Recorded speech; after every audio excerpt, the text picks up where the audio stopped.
Sa sandaling pumasok ako sa aming salabitbit ang aking pat, araw na sanggol, itinuro ako ng aking biyenan at humalahak, hindi natin ilalagay ang apelidong de Leon sa isang bastardo na baka hindi patunay na anak na aking anak. Ngumiti ang aking biyenang babae nang may matinding pandidiri at sinabing, iimpake mo na ang iyong magagamit at lumayas ka sa aming tahanan. Ikaw at ang batang iyan ay hindi na malugot na tinatanggap dito. Hindi ako nakipagtalo. Hindi ako umiyak. Iniabot ko lang sa aking asawa ang sobramula sa ospital na hawak ko. Binasa niya ang isang guhit na linya at namutla ang kanyang mukha. Pagkatapos, dahan-dahan siyang lumingon at tinitigan ang kanyang ina. Hindi ako, hindi ang aming sanggol. Ang hindi nila alam. Ang linyang nabasa niya ay walang kinalaman sa aking anak. Ito ay tungkol sa kanya. At ito ang magpapabagsak sa kanilang perpektong angkan. Ang pangalan ko ay Holly Santos. 32 taong gulang. Kung nasabihan ka na hindi ka nabibilang sa pamilyang dapat sana ay nakmamahal sa iyo, manatili ka sa akin. Ang kwentong ito ay para sa iyo, ay tap ang subscribe para mahanap kang susunod na kabanata. Ginugol ko ang huling 9 na taon sa pagbabasan manamedikal na record bilang trabaho. Senior Analyst, Health Information Management, Mercy General Hospital, Lungsod Engekvizon. Ang aking mesa ay nakaharap sa pader ng mabej na kabinet na tila hindi na napapansin ng mataong wala pang 50 taong gulang. Napapansin ko sila. Napapansin ko ang lahat. Ang aking ama ay dating nagsasabi. Ang record ay hindi kinakabahan. Ang matao, ang kinakabahan. Pumanaw siya dahil sa pancreatic cancer. Nung huling bahagi ng 2018, 6 na buwan bago ang aking kasal, nagtatago akong malit na kulay abong kuwaderno sa loob ng bulsa ng aking blazer dahil ito ay sa kanya. At dahil dala niya, ito sa ganoong paraan. Ang kuwadernong iyon, balang araw, ay magtataglayng tanging pangungusap na kailangan ko upang pabagsakin ang isang buong pamilya. Ngunit noong umagang inilalarawan ko, ito ay isang kuwaderno lamang. At ako ay isang babae lamang sa maternity discharge gown na dumadaan sa 3 maleta na hindi sa akin. Nakilala ko si Calvin de Leon noong Taxibol Eng 2017. Ako ay 24. Gumagawa ng interface audit sa pagitan ng Mercy General at ng law firm ng kanyang pamilya, ang De Leon, Holloway at Crane. Siya ang junior associate na naatasan na magbantay sa akin sa mga papeles. Naupo kami sa tapat ng isang glass conference table sa Makati sa loob ng 3 hapon. At nung ikatlong hapon, nagtanong siya tungkol sa isang maling na file na request. At sinabi ko sa kanya ang totoo sa halip na ang magalang na bersyon. Tumingala siya. Tumawa siya. Sinabi niya sa akin kalaunan na iyon ang unang pagkakataon na tumawa siya sa opisina na iyon sa loob kang 2 taon. Hindi ka magsalita na parang abogado. Sabi niya, hindi ko kailangang magsinungaling para mabuhay. Sabi ko, akala ko biro lang iyon. Sinabi niya, sa akin pakalipas ng mahabang panahon na binalaan siyang kanyang inatungkol sa mga records women. Akala ko biro rin iyon. Nagpakasal kami noong Oktubre 2019 sa isang maliit na simbahan sa labas ng Antipolo, kung saan lumaki ang aking ina. Ang aking ama ay wala pang 1 taon. Inihatid ako ng aking ina sa altar na hawak ang isang panyo na may burdangang aming mapangalan. Dumalo ang mga De Leon, naupos sila sa ikatlong hanay, at pagkatapos ay nagdaw si Constance De Leon. Ang aking bagong biyenang babae, nang tinatawag niyang post-wedding garden, sa kanilang estate sa Forbes Park. Inabutan niya ako ng calling card sa receiving line. Ang karday nakasulat, Mrs. Edmund H. De Leon sa emboss na itim na tinta. Ang kanyang sariling unang pangalan ay wala ron. Itinago ko ito. Hindi ko naintindihan sa loob ng 6 pang taon kung bakit buburahin ng isang babae ang sarili niyang pangalan. Sinubukan naming makaanak sa loob ng 4 na taon. May 2 miscarriage na hindi alam kanyang nga magulang dahil minsan ang sinabi sa amin ni Constance na ang lalaking De Leon ay nag-aanunsyo lamang kapag sigurado na sila. Kaya, Huminto kami sa pag-anunsyo. Huminto kami sa pagsasabi.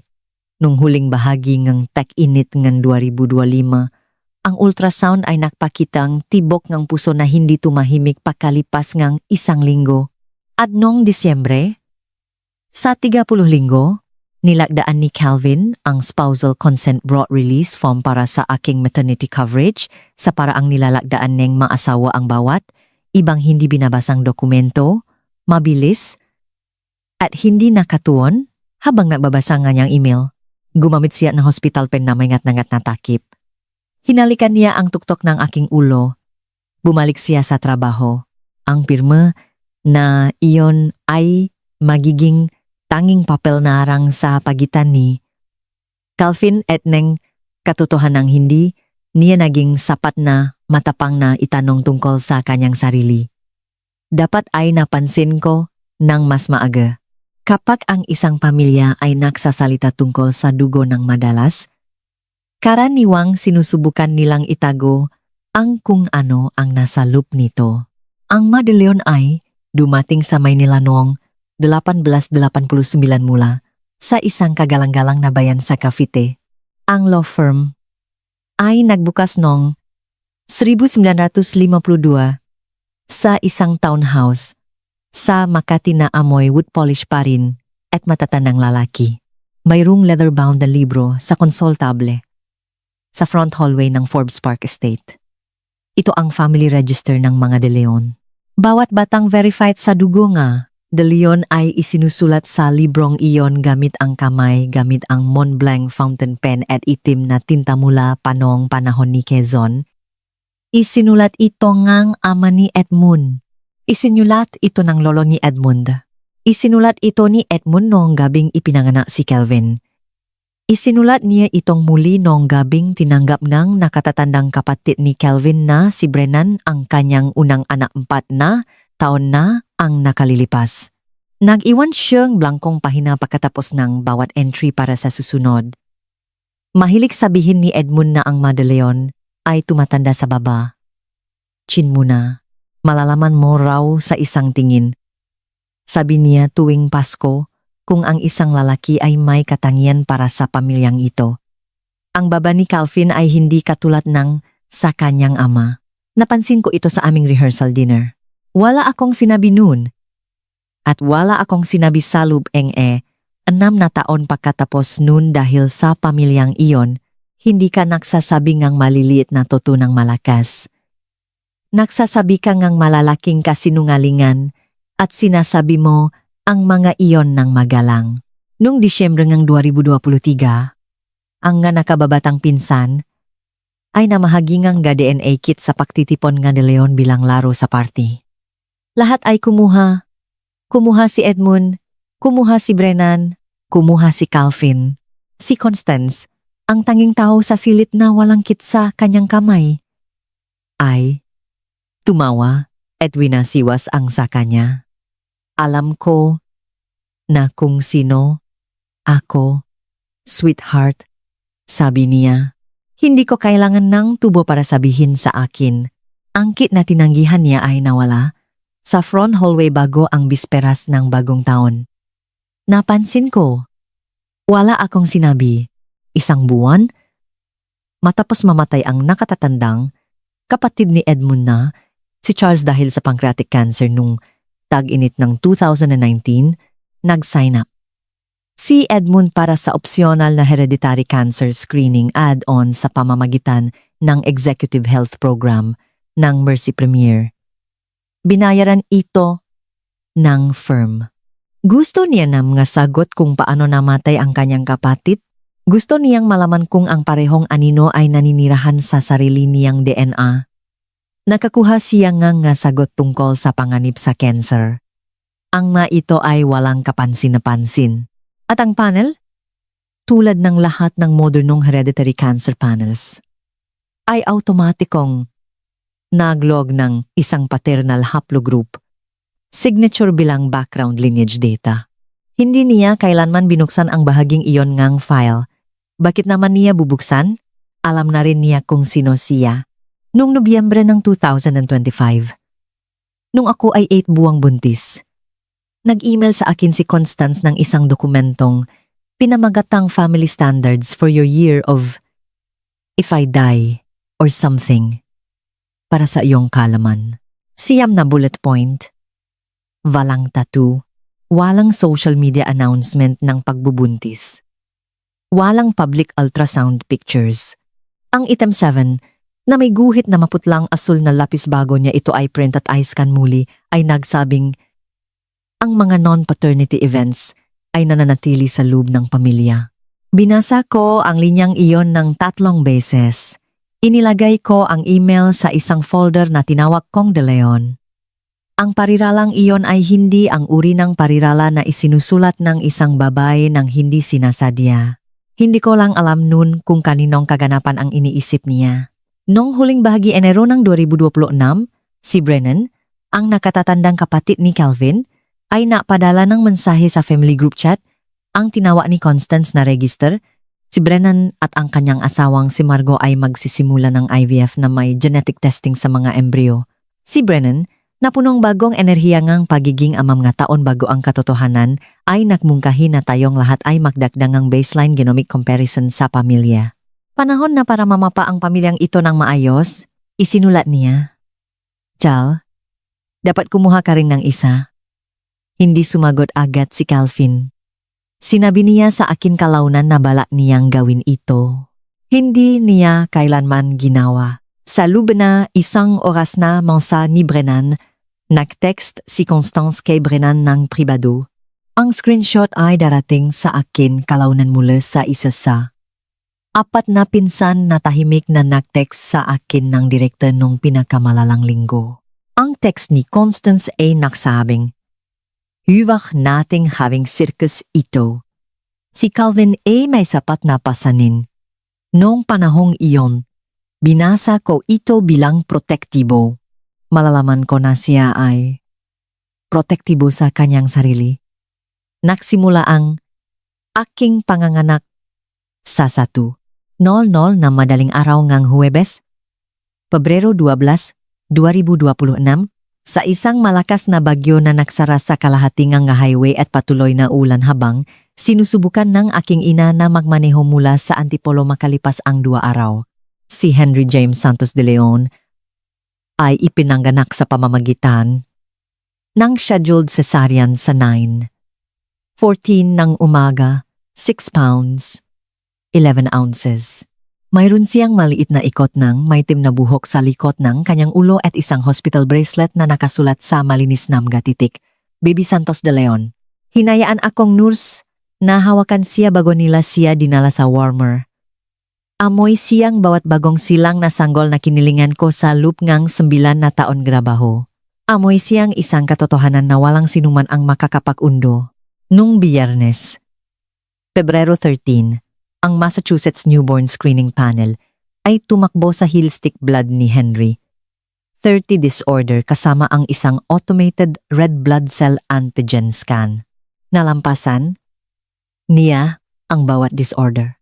Ang antigen scan ay may na-flag na isang bagay, hindi isang sakit, hindi isang panganib, isang incidental finding, isang bihirang blood marker na tinatawag na K0 na matatagpuan sa humigit kumulang isa sa 7,000 tao ng Northern European descent. Ito ay namamana ng paternal sa pamamagitan ng maternal line at dahil ito ay napakabihira, gumagana ito sa lineage work tulad ng isang fingerprint. Kung ang isang sanggol ay mayroon nito, may isang tao sa itaas ang mayroon nito. Ang labnot sa aking chart ay nagsabi. Sa plain text, hindi karaniwan, hindi pathogenic. Inirekomenda ang follow-up sa genetics. Kung ang family history ay may kaugnayan. Naupo ako sa aking hospital bed sa Tiga. Nolnongang hapon at binasa ang linyang iyon. Binasa ko ito ng 3 beses. Tinawagan ko si Dr. Audrey Bellamy sa Genetics Department mula sa aking telepono sa ospital. Nagtrabaho ako kasama niya sa mga chart audit sa loob ng maraming taon. Sinagot niya sa 2nd ring. Ay, Holly, nakita ko lang ang iyong delivery sa system. Congratulations. Salamat sabi ko. Gusto kong mag-file ngang follow-up request sa ilalim ngang aking sariling pahintulot ngayon kung possible. Si Bellamy ay tahimik sa loob ngang isang segundo. Pagkatapos ay sinabi niya, anong uri ng follow-up? Isang lineage match? Kanul marker? Henry laban kay Calvin? May spousal consent ka ba sa file? Nilagdan noong Disyembre 2. Maternity coverage release. Kasama rito ang incidental findings comparison. Kung gayon, ako na mismo ang magdadala nito. Nilagdaan ko ang mga papeles sa hilid NG aking hospital bed na karga si Henry sa aking kaliwang braso. Nilagdaan ko rin ang isang hiwalay na dokumento kasama ang HR director na pumunta sa aking silid dahil gusto niya ako. Isang formal na disclosure na mayroon akong personal conflict of interest sa bagay na iyon at hindi ako mag-access ng anumang record sa Mercy General sa loob ng aking medical leave. Hindi ako babalik sa trabaho hanggang sa abiso. Ang disclosure ay may timestamp na 2:47 ng hapon nung Sabado, Pebrero 14. Ang mga screenshot sa vault ay kalaunan ay magkakaroon ng timestamp hanggang sa minuto.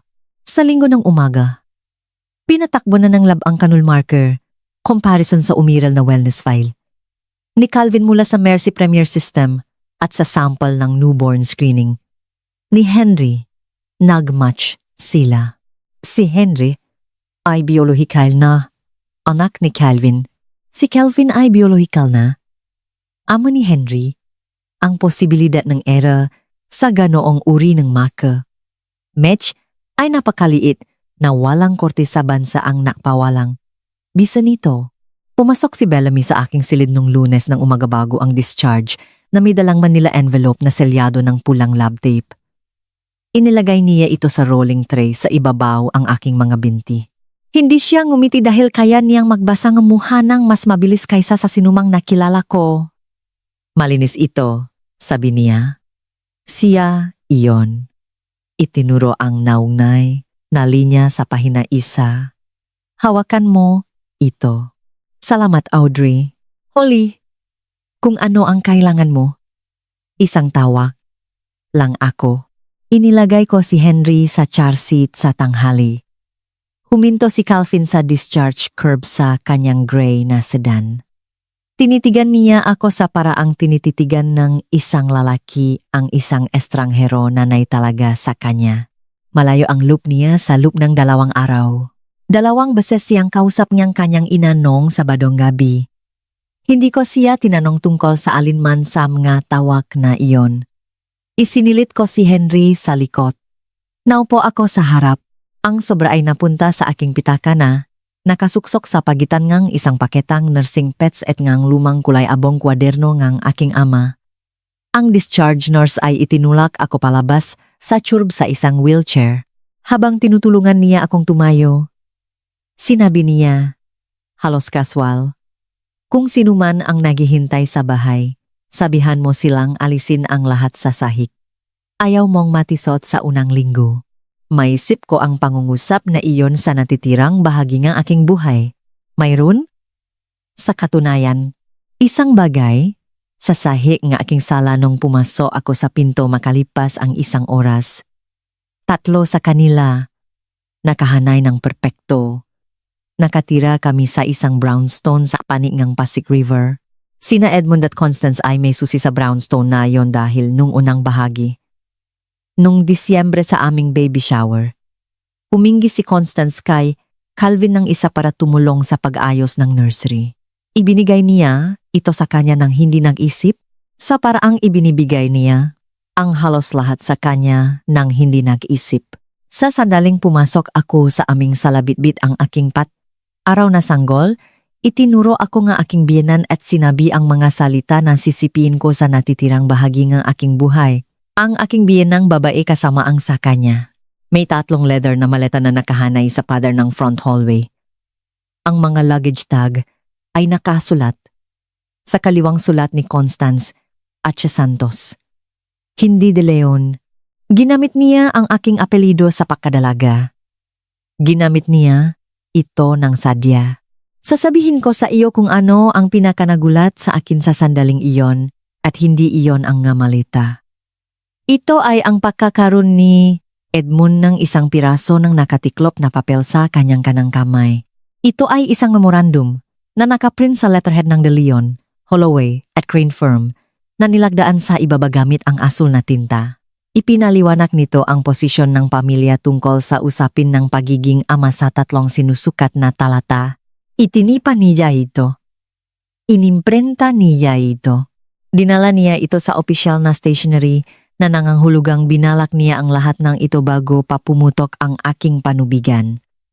Nakatayo, si Calvin sa tabing ng pinto, hindi siya gumalaw. Hindi siya nagsalita. Binilang ko ang nga segundo sa aking ulo dahil nagbibilang ako ang mga bagay. 11 segundo, si Henry ay gumalaw sa aking collarbone.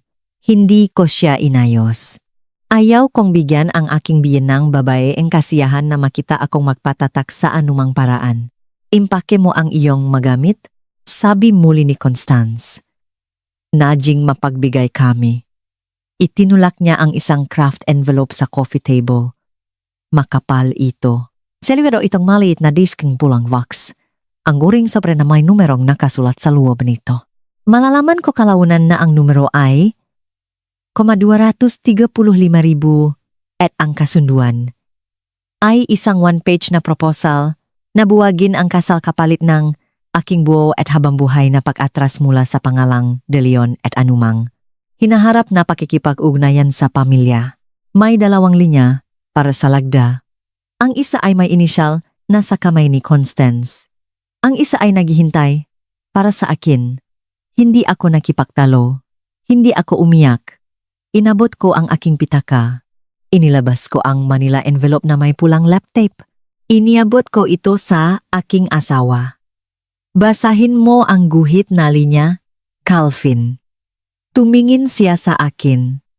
Tumingin siya sa sobra. Tumingin siya sa kanyang ina sa loob ang isang kwarter, ang isang segundo, isang tik, halos, at pagkatapos ay binuksan niya ito. Binasa niya ang linya. Pahina 1, talata 2. Paternal lineage confirmed. Patient Henry James Santos de Leon. Matches reference paternal sample, Calvin B. de Leon. K null marker present in both. Probability of non-paternity less than 1 in 100 million. Namutla ang kanyang mukha, binasa niya ito muli, tumingala siya. Hindi siya tumingin sa akin, hindi siya tumingin kay Henry. Dahan-dahan niyang inikot ang kanyang buong katawan patungo sa kanyang ina at tinitigan niya ito sa paraang tinititigan ng isang anak ang isang babaeng pinaghihinalaan niya ng isang kasinungalingan na hindi pa niya handang pangalanan. Mom, sabi niya, iyon ang buong pangungusap. Isang pantik. Hindi siya lumapit sa kanya. Hindi siya lumapit sa akin. Nakatayo lang siya roon na hawak ang pahina at ang kanyang bibig ay bahagyang nakabukas. At ang kanyang ama na naghihintay ngang sagot o pagingi ng tawad o ilang uri ng pagbagsak ng babae ay nakakita sa wakas ngang isang bagay na nagbago sa silit na hindi niya inautorisa. Calvin, sabi ni Edmund, ang kanyang boses ay mas mababa. Halos tunog, hindi sigurado. Kahit ano pa ang nasa sobre na iyan, anak, ang posisyon ng pamilya ay nananatili. Dad, please. Tumayo si Constance. Inayos niya ang kanyang cashmere cardigan gamit ang 2 kamay. Tulad ng isang babaeng nag-ayos ng kurtina. Lumampas siya sa kanyang asawa. Lumampas siya kay Calvin. Kinuha niya ang kanyang pitaka mula sa kredenza. Umalis siya sa front door nang hindi tumitingin sa akin. Iniwan niya ang kanyang 3 pek na malite kung nasaan ang mga ito. Sinundan siya ni Edmund 30 segundo ang nakalipas. Dahan-dahan. Dala pa rin ang kanyang memorandum sa kanyang kamay. Huminto siya sa pintuan. Hindi siya nagpaalam. Hindi siya humingi ng tawad. Tumango siya kay Calvin sa parang ginakita ko siyang gitumanggo sa aming junior associate sa Fermi. Pagkatapos ay vala na siya. Izinara ni Calvin ang gipinto. Inlock niya ito. Inikot niya ang deadbolt ng 2 beses na hindi niya ginagawa kailanman. Bumalik siya sa loob ng sala. Naupo siya sa sahig sa harap ng coffee table. Inilagay niya ang sobre sa kanyang matuhot. Hindi siya naksalita ng mahabang panahon. Si Henry ay gumawa na. Maliit na breti na tuno na ginagawa na magabagong silang nasanggol ka pa sila ay malapit ng magising. Naupo ako sa couch sa tabi ni Calvin. Binuksan ko ang carrier strap gamit ang isang kamay. Itinas ko si Henry. Inalas ko ang kanyang gumot. Hinawakan ko siya sa harap ng aking cardigan at idiniin ang aking baba sa tuktok ng kanyang ulo. Holly, alam ko, nakasulatin nilang lahat. Alam ko, itinipa ito ngang aking ama sa letterhead. Nakita ko, ipinres niya ang masakong ng kanyang makamaysa. Kanyang nga mata nang napakatagal na. Akala ko ay baka umiyak siya. Hindi siya eksaktong umiyak. May pinipigil siya. Siya ay isang lalaking lumaki na pinipigil ang kanyang sarili. Holly? Bakit ang linya tungkol sa bakit ito may guhit? Bakit ko Calvin? Bakit mahalaga na ang lap match ay napaka-specific? Hindi ito sa kanyang sarili. Ibig sabihin lang nito, ay alam ko kung ano ang gagawin ng iyong mga magulang. Alam ko bago pa nila gawin. Alam ko noong Sabado. Tumahimik siya. Alam mo noong Sabado, sabi niya. Hiniling ko ang paghahambing noong Sabado ng hapon. Si Audrey mismo ang nagdala ng request. Ipinikit niya ang kanyang mamata. Bakit mo alam? Hindi ko sinagot ang tanong na iyon. Hindi noong gabing iyon. Sa tingin ko ngayon, na naintindihan niya noon paman na sinagot ko iyon sa pamamagitan ng pag-abot. Sa kanyang ang isang sobra sa halip na isang pag-amin.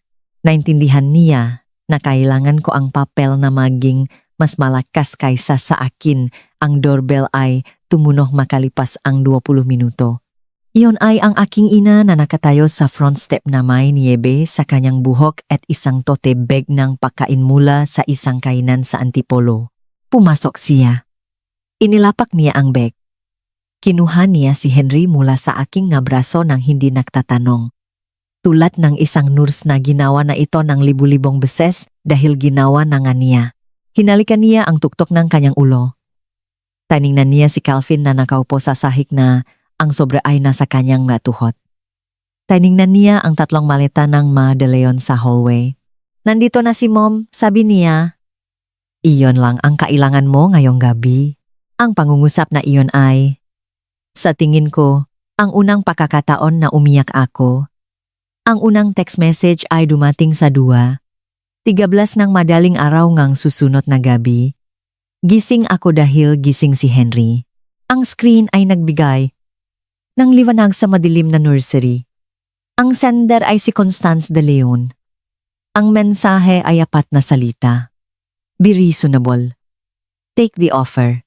Binasa ko ito ng 2 beses. Hindi ako sumagot sa kanya. Ipinasa ko ito sa halip kay Tessa Garrison, isang family law attorney na nakilala ko sa pamamagitan ng 3 taon ng records audit sa kanyang firm. Si Tessa ang uringang babay na sumasagot sa kanyang telepono sa 3. Kosong-kosong ang madaling araw kung gusto. Kaniya. At gusto niya ako. Nag-text ako sa kanya nung linggo ngang hapon bago ko malaman ang darating. Siya ay mayroon na. Bago ang kanyang kape sa umaga noong Lunes, nilagdaan ang isang engagement letter at nagsimula ngang isang privilege folder para sa akin. Sa Martes ng umaga, ang aking mensahe sa kanya ay nagbabasa nung, preserve everything. Group chat, email this text, use certified mail, and file the petition. Ang group chat, ang tinatawag nilang register. Onal na tao, magatiyahin, magapinsan, ang matatandang tiyuhin na De Leon. 2 pinsan na witlok sa panig ni Constance. Sa loob ng ilang oras ng ambush sa aking sala, si Constance ay nagsimula ng isang coordinated drip. Hindi niya ako pinangalanan ng direkta. Hindi niya kailangang gawin. Nagpost siya ng crop na litrato ng profile ni Henry sa tabi ng isang lumang baby picture ni Calvin nung siya ay 1 buwang gulang. Nilagyan niya ito ng label. For peace of mind, family. We are looking into the situation. Apat sa 16 na tao sa chat na iyon ang nag-text sa akin ng direkta sa loob ng 1 oras. Wala sa kanila ang nag-text sa kanya.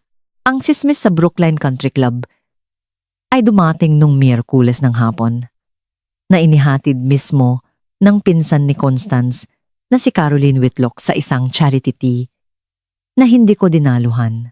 Ang sismis ay tungkol sa isang lalaking nang nangalang Andrew Coyle na naging supervisor ko sa Mercy General sa loob ng 6 na taon bago. Siya nagretiro sa Baguio, 4 na taon na ang nakalilipas kasama ang kanyang asawang si Peter. Si Andrew ay 68. Nagpapadala siya sa akin ng mga Christmas card mula sa Baguio na may mga watercolor na painting ng mga pine tree sa mga ito. Nakita ni Constance ang isa sa mga card na iyon minsan sa aming living room mantel. Bumuo siya sismis mula sa isang postcard mula sa isang lalaking naninirahan kasama ang kanyang asawa sa Baguio. Lumipat si Calvin sa guest room aming brownstone nung gabing pagkatapos ng bush. Hindi siya lumayas. Hindi siya pumunta sa kanyang mamagulang. Hindi siya pumunta sa isang hotel. Lumipat siya sa maliit na silid sa tapat ng nursery at halos isara ang pinto.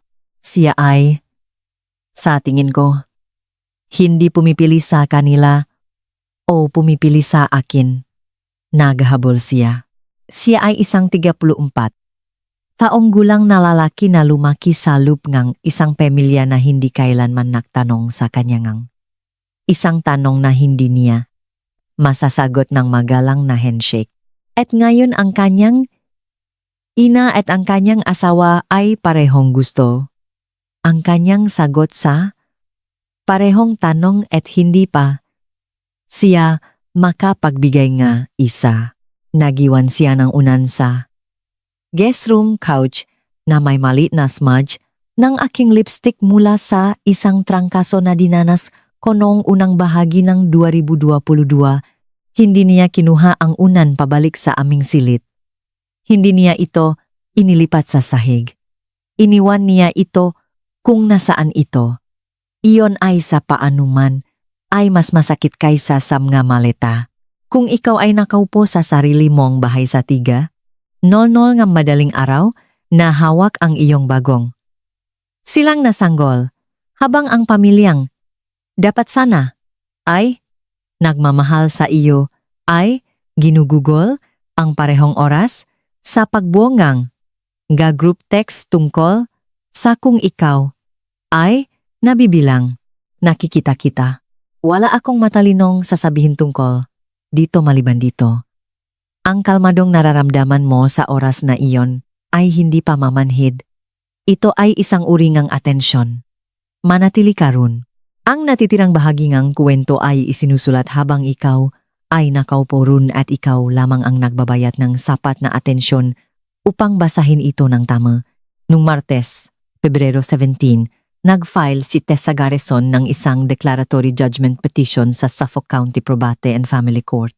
Ang petition ay humiling sa simpleng wika na ang korte ay pumasok ng isang paghahanap tungkol sa pagiging ama ni Henry dahil ang ma-in-laws ng ma-petitioner ay pampublikong at sa firm letterhead na nag-allegate ng kung hindi.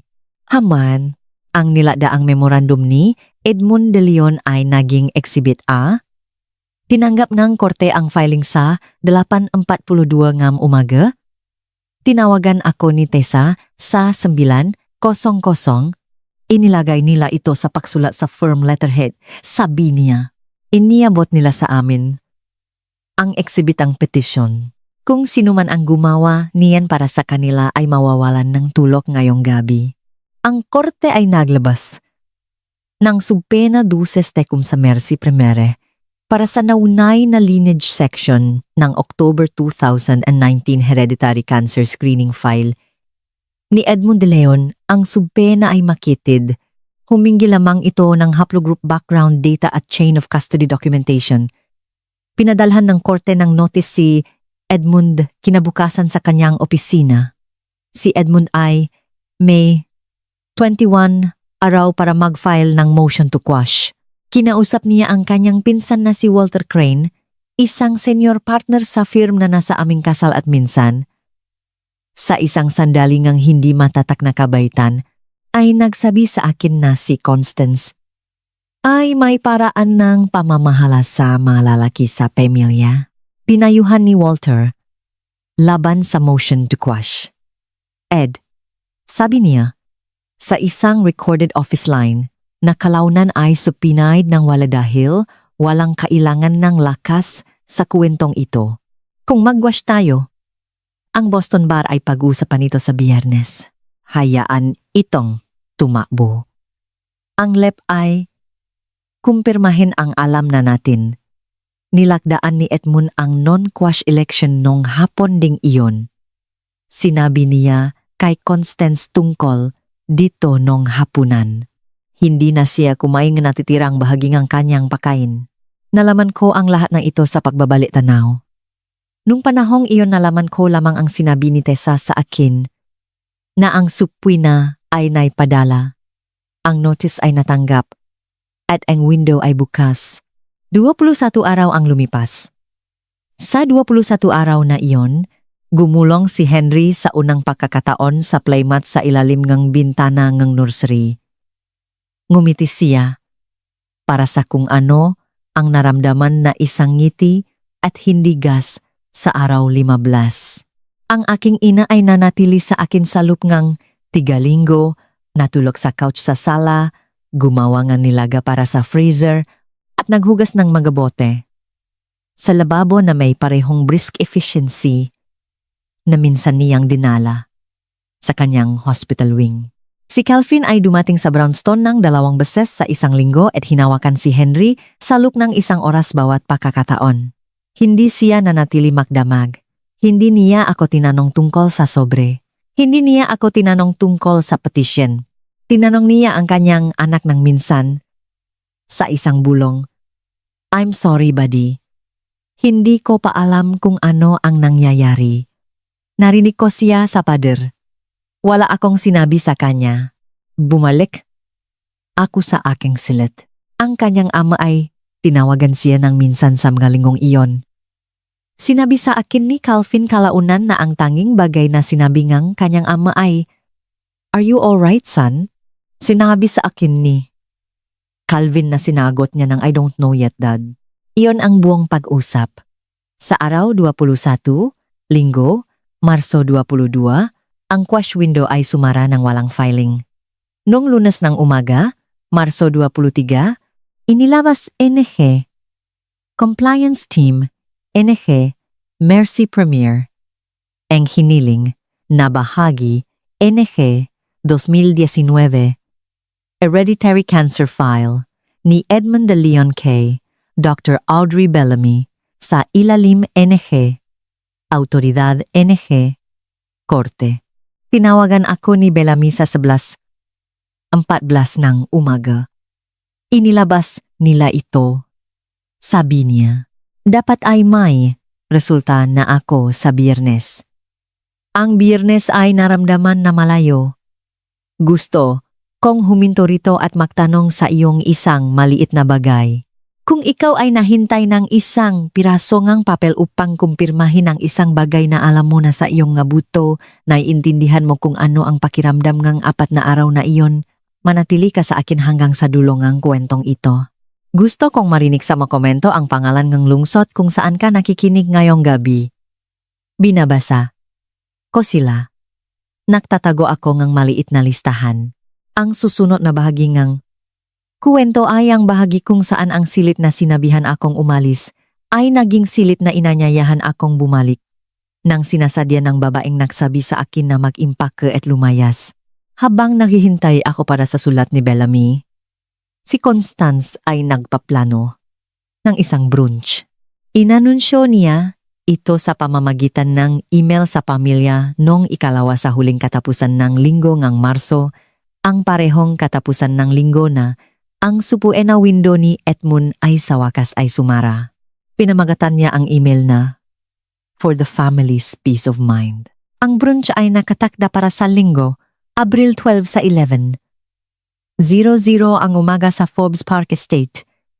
Si Reverend Philip Hollis ng Trinity Church, Boston, ay magsasabi.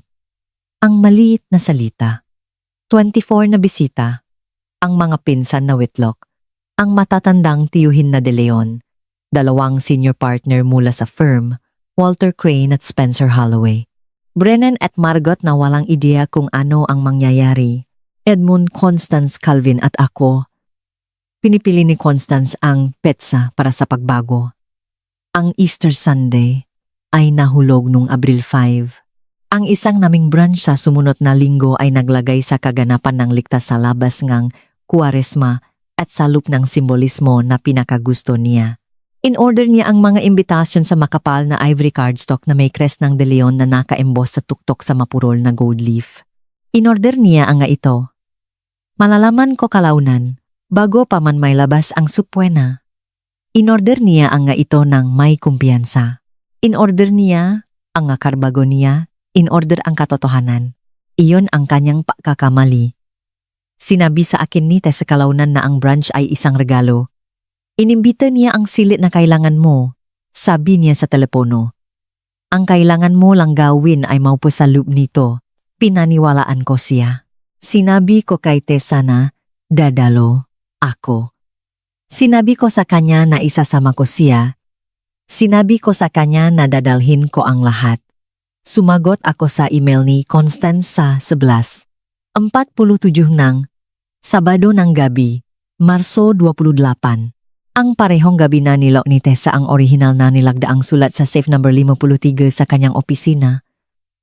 Ang aking sagot ay 4 na salita ang haba, I'll be there. Both of us. Binasa ito ni Constance na ako at ang sanggol. May iba akong ibig sabihin. Tinawagan ako ni Bellamy sa 1. Como nol hapon nong Biyernes, Marso 27. Ang kanyang boses ay boses ng isang babaeng nagbasa ng report ng 2 beses at tumawag ng 2 beses sa mga habang upang matiya na hindi niya ito nabasa ng mali. Holly, sabi niya. Sigurado ka bang gusto mo ito sa pagsulat? 2 beses. May lagda mo sa letterhead. Makukuha ko ito para sa iyo sa Lunes. Hiniling ko sa kanya na iselito sa parehong. Sobre nadala ko pauwi mula sa maternity floor. Sinabi niyang gagawin niya.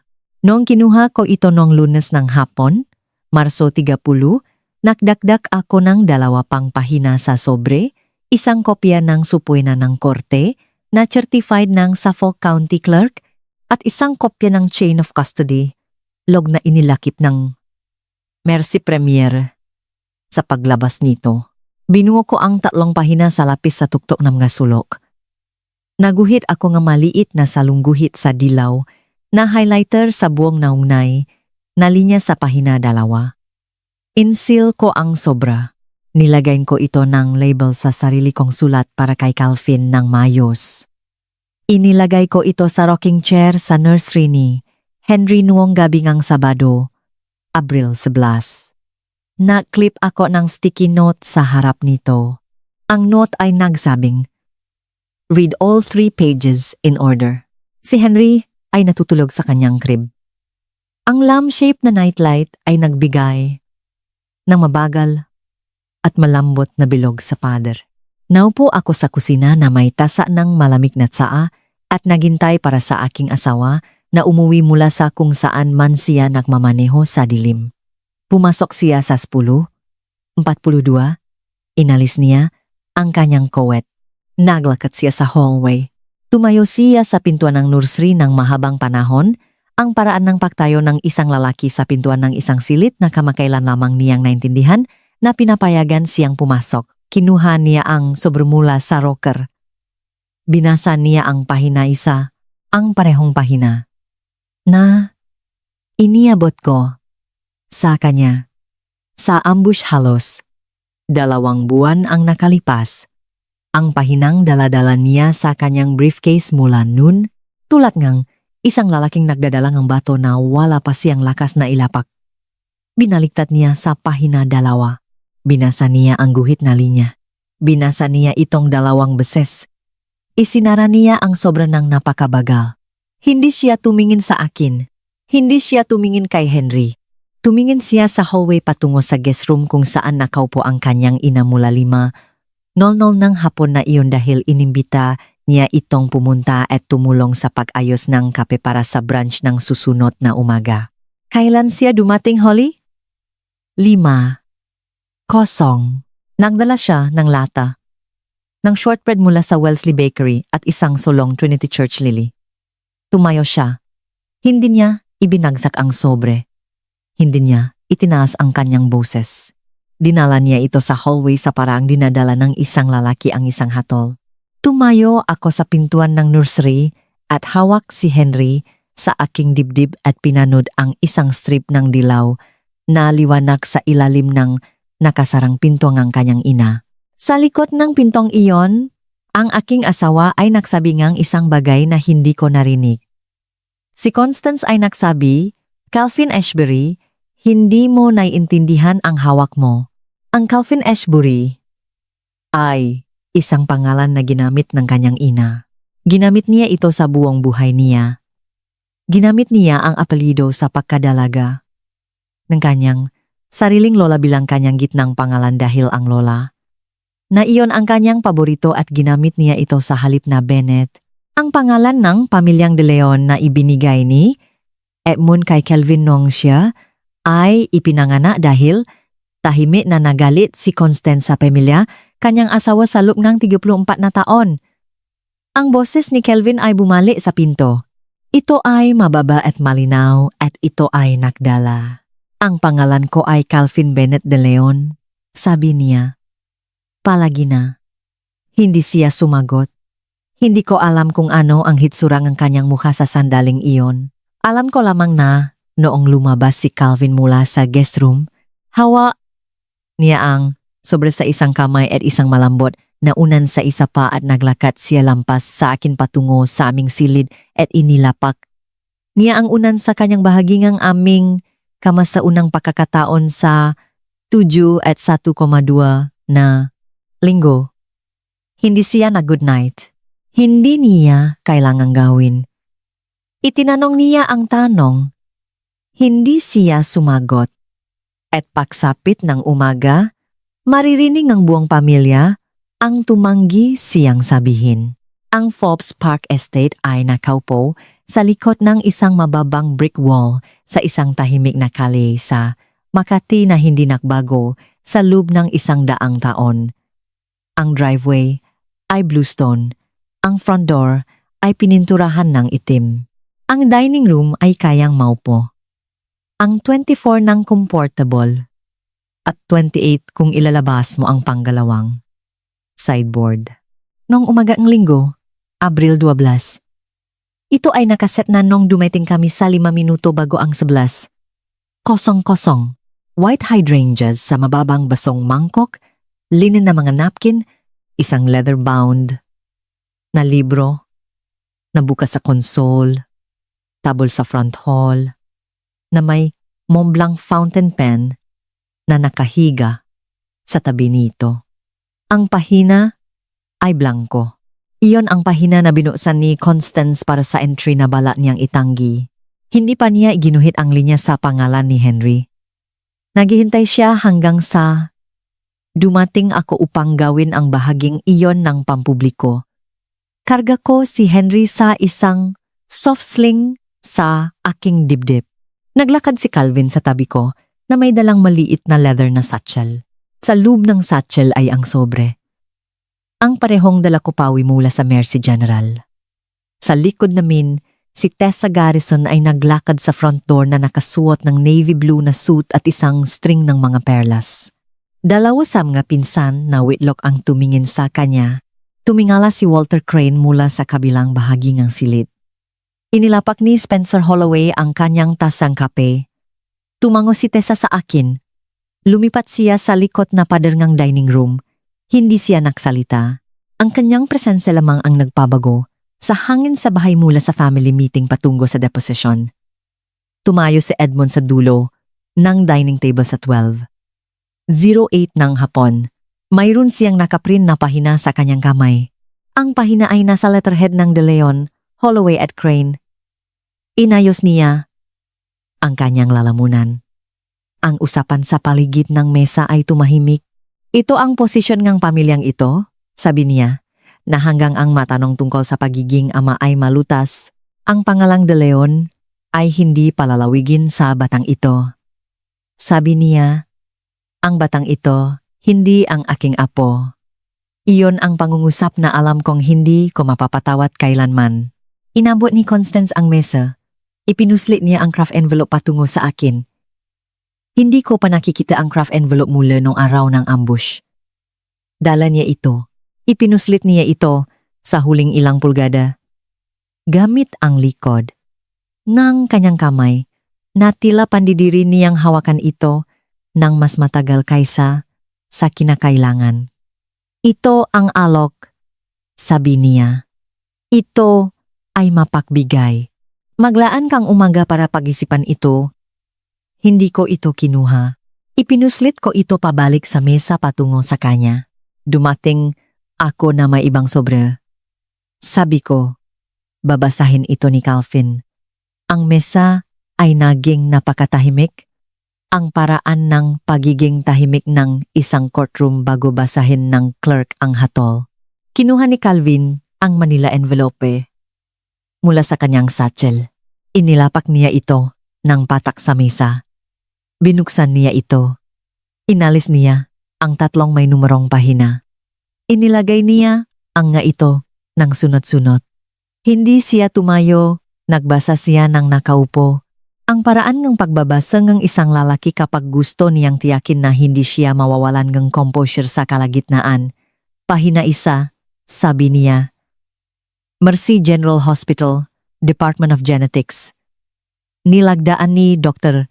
Audrey Bellamy. Patient Henry James Santos de Leon. KNAL antigen present. Paternal lineage confirmed. Patient Calvin B. de Leon. Matches reference paternal sample. Probability of non-paternity, less than 1 in 100 million.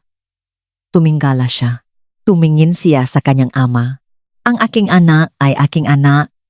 Kinumpirma itong ospital 5 linggo na ang nakalilipas. Alam ko na mula nung araw na inyabot sa akin ni Holly ang sobra na ito. Hindi ko lang nabasa ang lahat na ito. Umupo ng mas tuwid si Walter Crane. Ipinatiklop ni Spencer Holloway ang kanyang makamay sa mesa. Hindi huminto si Calvin. Pahina 2. Huminto siya. Huminga siya ng mahaba. Mercy General Hospital, Department of Genetics. Nilagdaan ni Dr. Audrey Bellamy. Patient Calvin B.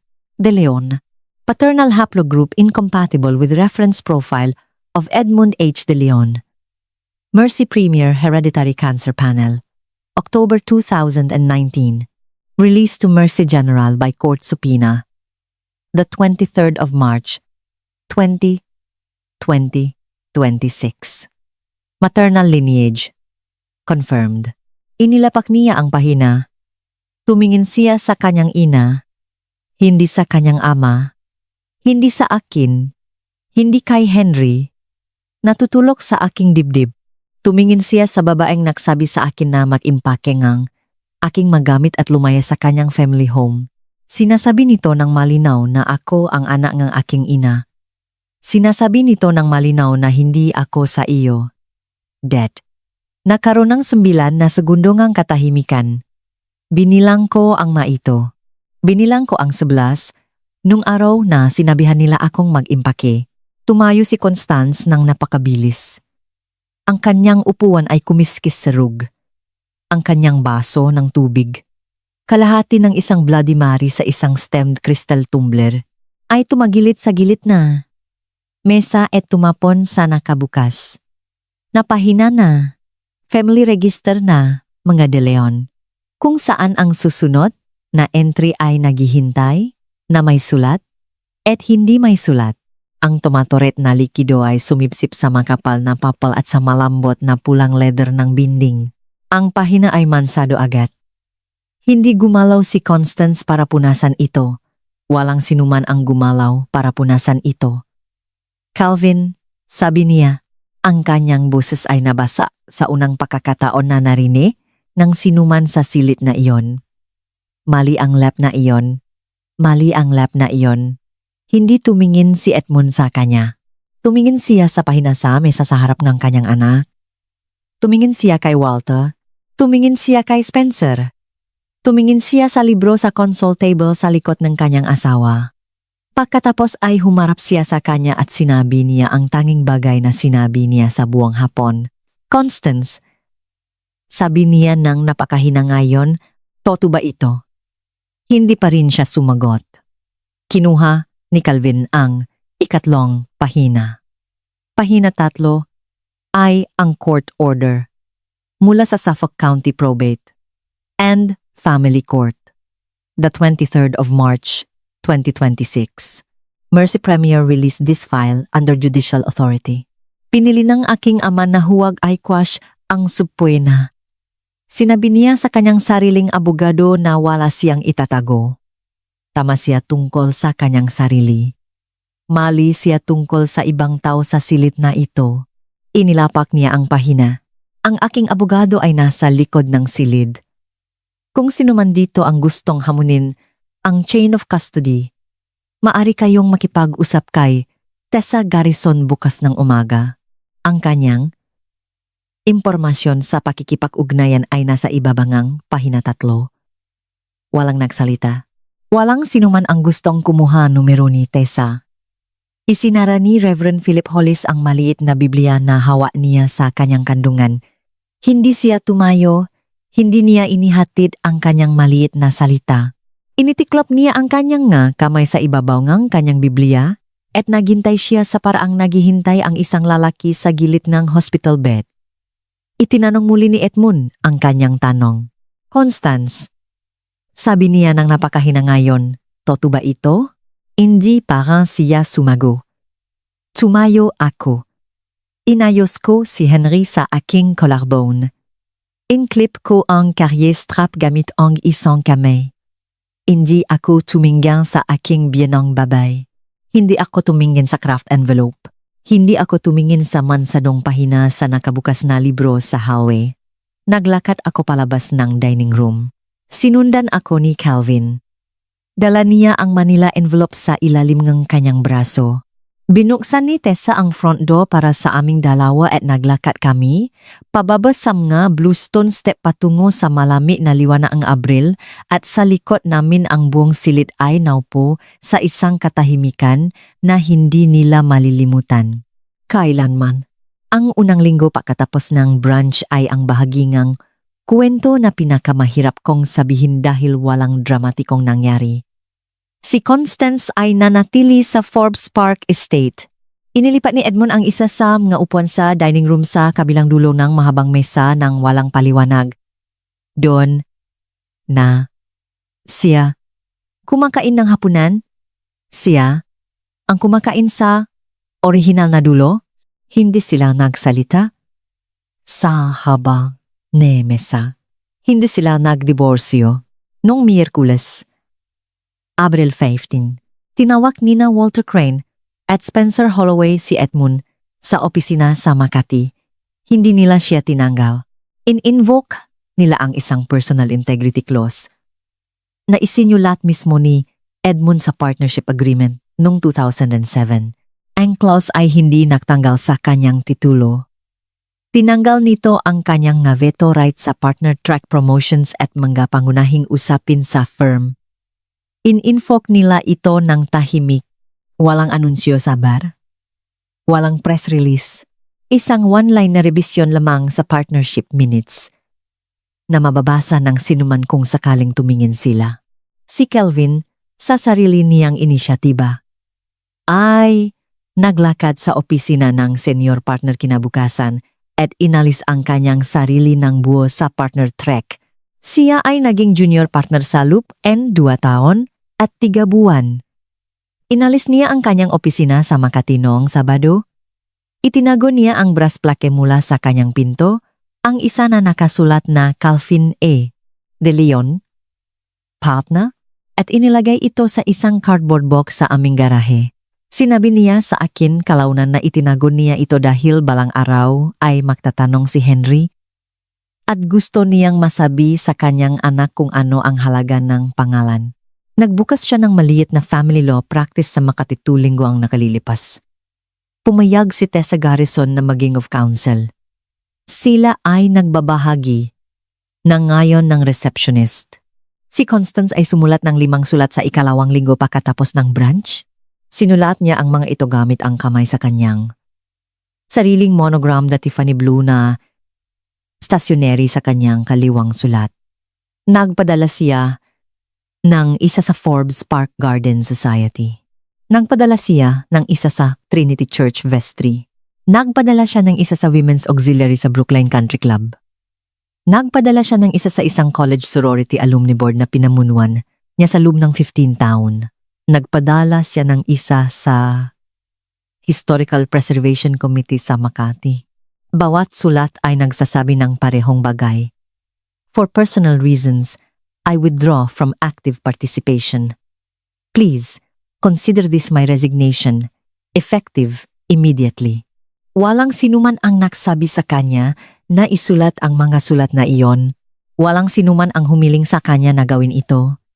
Sinulat niya ang nga ito, selyado ang nga ito, at nilakat ang nga ito patungo sa post office sa Makati mismo. 5 sobre, 5 resignasyon. Iyon, napaktanto ko, ay sarili nitong uri na pakamin. Noong unang Martes ng Abril na hindi naramdaman na isang emergency, na Abril 21, 9 na araw pagkatapos ng brunch, si Edmund de Leon ay nakmaneho mismo patungo sa aming brownstone sa Makati. Dumating siyang mag-isa. Pumarada siya sa curb. Naglakat siya sa front steps na may dalang leather satchel sa isang kamay at maliit na cardboard box sa isa pa. Binuksan ko ang pinto. Hindi ko siya inanyayahan sa loop. Hindi siya humiling na maanyayahan sa loop. Tumayo siya sa front step at naghintay. Holly, sabi niya, may I sit at your kitchen table for 10 minutes? Binuksan ko ang pinto. Pumasok siya. Inilapak niya ang satchel at ang box sa hapagkainan. Inalis niya ang kanyang coat. Itiniklop niya ito sa likod ng upuan. Naupo siya. Pumasok si Calvin sa kusina. Hindi tumayo si Edmund para sa kanyang anak. Tumango siya ng minsan. Tumango rin si Calvin. Hindi pa sila nagsasalita mula noong brunch. Hindi sila nagsalita ngayon. Inuna ni Edmund na buksan ang box. Sa loob ay ang family register ng mga De Leon. Ang cover ay may mansa pa rin kung saan tumagos, ang Bloody Mary. Nilinis niya ito hanggat kaya itong linisin. Ngunit ang pahina kung saan ang pangalan ni Henry ay binala na isulat ay nakatiklop pa rin sa pula sa kahabaan ng ilalim na gilid. Kinuha niya ang Montblanc fountain pen mula sa kanyang satchel. Inilapak niya ito sa mesa. Isulat mo muna ang kanyang pangalan. Sabi niya, ang iba ay ipinasok sa pamamagitan ng dugo. Siya lang ang tanging nasa libro na ipinasok sa pamamagitan ng pagpili, sa akin at sa iyo. Iyon lang ang tanging uri ng legacy na karapat dapat lagdaan. Hindi ako sumagot agad. Tumingin ako sa libro. Tumingin ako sa panulat. Tumingin ako sa lalaki sa kabilang bahagi ng aking hapagkainan na tumayo sa aking sala 2 buwan ang nakalilipas at tinawag na bastardo ang aking anak. Edmund. Sabi ko, hindi ako nagsusulat sa librong iyong para panatilihing buhay ang iyong pamilya. Nagsusulat ako para ilagay ang pangalan ng aking anak sa isang lugar na nagsinungaling tungkol sa kanya. Tumango siya. Iyon ang tanging dahilan para sumulat sa loop nito. Inalis ko ang takip ng panulat. Isinulat ko sa malinaw na asul na tinta sa pahinang naghihintay sa loop kamo 2 buwan. Henry James Santos de Leon, ipinanganak Pebrero 12, 2026, Mercy General Hospital, Lungsod kang Quezon, Pilipinas. Ina, Holly Santos. Ama Calvin Bennett de Leon. Tinakpan ko ang panulat. Inilapak ko ito. Hindi hinawakan ni Edmund ang libro. Hindi siya sumulat sa ilalim ng isinulat ko. Hindi niya ito inisyalan. Tiningnan niya ang pahina ng matagal. Pagkatapos ay inilapa niya ang kanyang bukas na kamay ng pata sa ibabaw ng sulat, ang paraan ng paglalagay ng isang lalaki ng kamay sa sa hospital bed. At hinawakan niya ito run sa loop ng ilang segundo at pagkatapos ay binawi ito. Salamat, sabi niya. Hindi siya nanatili para sa kape. Tumayo siya.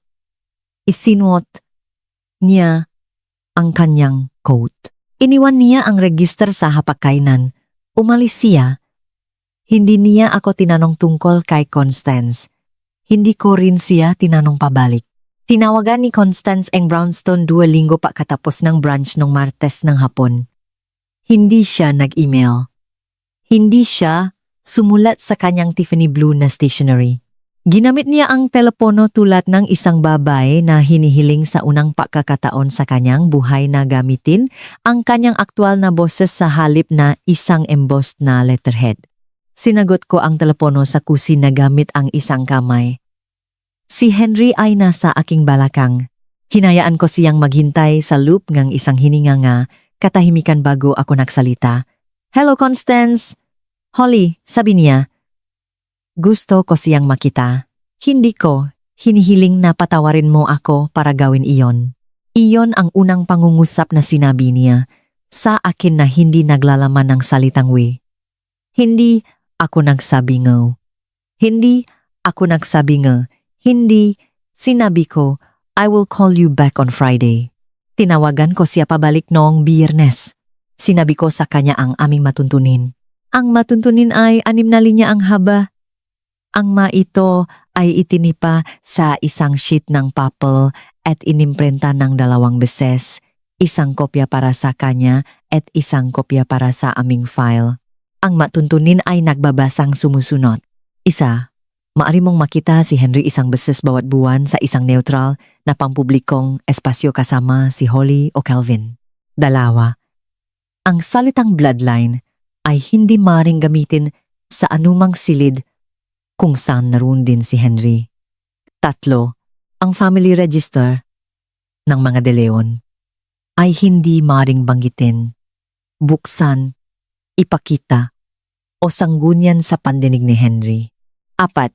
Si Edmund ay hindi maaaring naroon sa mga pagbisitang ito ng walang paunang nakasulat na pag-aproba mula kay Holly at Calvin. 5. Ang anumang paglabag sa matuntunin sa itaas ay nagtatapos sa kasunduan agad ng walang karagdagang paliwanag. 6. Maari kang maging bahagi ng kanyang buhay. Hindi mo ito maaring tukuyin.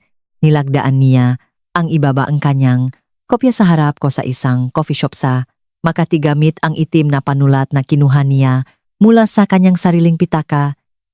Nilagdaan niya ang kanyang buong pangalan. Constance Ashbury de Leon. Hindi ko pa nakitang isulat ang kanyang gitnang pangalan noon. Hindi ako nagtanong tungkol dito. Ang ilang mapangalan ay pakmamay-ari lamang ng mataong nagdadala sa kanila. Sa tingin ko ay dala-dala niya iyon sa loop na napakatagal na panahon. Hinawakan niya si Henry sa loop ng 11 minuto noong umagang iyon. Nakatulog siya sa kanyang balikat. Hindi siya umiyak. Hindi siya humingi ng tawad. Hinawakan niya ito ng matataang paraan ngang paggawa ngang isang babae sa isang bagay na sa wakas ay naintindihan niyang hinihiram niya, hindi pag-ari. Nuang matapos ang 11 minuto, kinuha ko siya pabalik. Tumango siya. Umalis siya. Nang una, hindi siya tumingin sa akin sa kanyang paglabas. Nakita kami minsan sa isang buwan mula nun. Minsan iniisip ko na may sasabihin siyang totoo. Sa ngayon, hindi pa, ngunit hindi rin niya ginamit ang salitang bloodline ng minsan. Iyon sa ilang nga pamilya ay kung ano ang hitsura ng isang pahingingang tawat. Nung huling Biyernes ng Abril 2026, ang huling araw ng buwan, ang huling araw ng kwentong ito, ang aking ina ay nagmaneho mula sa Antipolo na may 2 bag ng groceries at isang casserole dish na ipinilit niyang iluto sa aming oven. Para ang brownstone ay amoy muli ang isang tunay na bahay. Kasama namin siya sa on and off sa loop and 11 linggo mula noong discharge. Nahugas siya nga bote. Naktiklop siya nga kumot. Naupo siya sa rocking chair sa nursery nung 2:00 na madaling araw. At kumantangam nga lulabi na itinuro sa kanyang aking ama sa isang mababang alto na busas na mas matanda kaysa sa lamship na nightlight. Noong gabing iyon, umuwi si Calvin mula sa kanyang maliit na opisina sa Makati sa 6. Hinalikan niya ang tuktok ng aking ulo. Hinalikan niya ang tuktok ng ulo ni Henry. Tumayo siya sa kitchen counter at hinugasan ang kanyang nga kamay. Holly, sabi niya, I framed the bracelet. Tumingala ako. Inilabas niya ang isang maliit na wooden frame. Sa loop nito ay ang hospital bracelet mula noong Pebrero 2. Ang isa na nakasulat sa malinis na mga titik, Baby Santos de Leon. Inilagay niya ito sa cream na papel. Inayos niya ang meting ng diretso. Isinabit niya ito nung gabing. Yun na may maliit na picture hanging hook sa pader ng nursery. Sa tabi ng frame black and white ultrasound mula sa linggo 12 na itinago ko sa aking pitaka sa halos buong aking pagbubuntis. Ang bracelet ay may Santos muna. Hindi ko siya hiniling na imat ito sa ganoong paraan. Ginawa lang niya. Pagkatapos matulog ni Henry, pagkatapos pumunta ng aking ina sa kama sa guest room, pagkatapos akong gawa ni Calvin ng taseng de chaff na tasaa at ilagay ito sa aking nightstand at pumunta upang magsipilyo ng kanyang ngipin, tumayo akong mag-isa sa pintuan ng nursery at tiningnan ang frame bracelet sa ilalim ng malambot na bilog ng lamp-shape na nightlight. Gusto nila ngang isang bata na karapat-dapat sa kanilang pangalan. Binigyan ko ang aking anak ng isang pangalan na mayroon na itong ina. At isang lolo na sa wakas ay pinili ang sarili niya. Iyon sa huli ang tanging legacy na kailanman ay gusto kong iwan sa kanya. Gusto kong sabihin ang isang huling bagay at pagkatapos ay papayagan kitang umalis. Mayroong isang bagay na nangyayari sa mga pamilyang tulad ng De Leon. Sila ay nagtatayong libro. Sila ay nagtatayong pangalan. Sila ay nagtatayong kwento. Tungkol sa kanilang sarili na sinasabi nila tuwing Pasko, at tuwing Thanksgiving, at tuwing kasal, at tuwing christening. At ang kwento ay napakatanda at napakakinis na ang mga tao. Sa loop nito ay humihinto sa pagpansin kung nasaan ang mga tahi. At pagkatapos ay ipinanganak ang isang bata at ang mga tahi ay pumutok. At ang pamilya ay nagpenik dahil ang bata ay walang ginawa kundi umiral. At ang pag-iral ng bata ay nagbunyak ng nga tahi na itinatago ng pamilya sa sarili nito sa loop ng 34 na taon. Kapag nangyari iyon, susubukan ng pamilya na ilabas ang bata. Gagamit sila ng masalitang tulad ng dugo at pangalan at legacy. Mag-iprint sila ng memorandum sa letterhead. Iimpake nila ang iyong nga maleta. Ngingitian kanila ng may purong pandidiri. Hindi dahil hindi nabibilang ang bata. Ito ay dahil ang bata ang unang tapat na bagay na tiningnan nila sa loob ng mahabang panahon. Kung nakikinig ka sa ito ngayong gabi mula sa isang lungsod na hindi ko pa napupuntahan, sa isang bahay na baka hindi pa nararamdaman na iyong bahay, na may anak o asawa o ina o isang tahimik na telepono sa iyong kamay, iwanan ang pangalan ng iyong lungsod sa mga komento. Binabasa ko ang bawat isa. Hindi ako nangangako sa iyong ng himala. Nangangako ako sa iyong isang estranghero na nakakaalam na may kalmadong babae sa silid. At kung ang kwentong ito ay nanatili sa iyo, gumawa ngang isang bagay para sa akin bago mo isara ang iyong telepono. Sabihan ang isa pang ina na siya ay nabibilang. Iyon ang tanging legacy na mahalaga. Ako si Holly Santos. Ako ay 32 taong gulang. Ang aking anak ay si Henry James Santos de Leon. Ipinanganak siya noong Huwebes ng Pebrero sa lungsod ng Quezon. Natutulog siya ngayong gabi sa isang nursery sa Makati sa ilalim ng isang maliit na, lamp-shaped na, lamp sa kabilang paningang, isang pintuan kung saan ang isang hospital bracelet ay nakabitin sa isang tahimik na frame sa isang cream-colored na paddle. Siya ay nabibilang, palagi na. At gayon ka rin.